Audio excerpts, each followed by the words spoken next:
I'm Steve Anderson, and I'm a 35-year veteran of the insurance industry. I've spoken to over 50,000 agents all across the country, helping them understand how to help their clients minimize risk. And now, the game has completely changed, and the biggest risk that companies face is not taking enough risk. The reason for this is technology. It makes things go faster, and companies need to react faster to continue to be successful. To react fast enough, companies have to innovate, and the definition of innovate is risk-taking. Bottom line, it's innovate or die. So let me give an example of a company that failed to innovate, Blackberry. When the iPhone was announced in 2007, they were at the very top. They controlled the market for mobile phones and email on phones. They didn't think they had a problem. In fact, they were very successful. The iPhone came along and completely destroyed their market. They did not keep up with the changing consumer attitudes.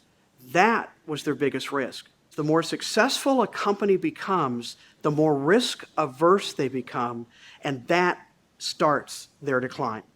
On the other hand, Apple was innovating. They came up with this thing called the iPhone. Nobody knew they needed it. They didn't know if it would sell.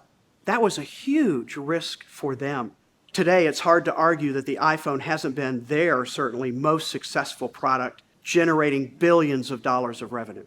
Apple was even willing to kill a very successful product, the iPod, because they put that into the phone and cannibalized their sales for the iPhone. That's what I call taking risks, and that's what leads to innovation.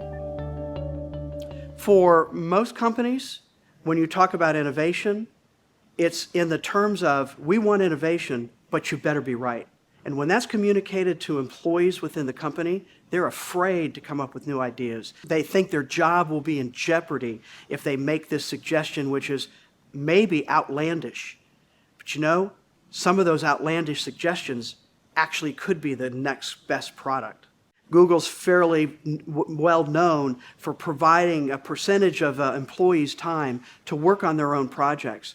In fact, that's where Gmail came from, was an employee project who was working on a different and better kind of email system.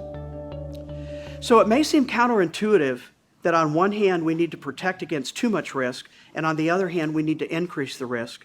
And so what companies need to do is learn better how to balance those two competing forces together. That's one of the things I can help companies to do. I'm not going to walk in and give you the answer of where your sweet spot is, but I am going to walk in and give you the questions you need to answer to determine the sweet spot for yourself. Those questions may seem a little subversive, in fact, a little dangerous, but the biggest danger is to never ask them.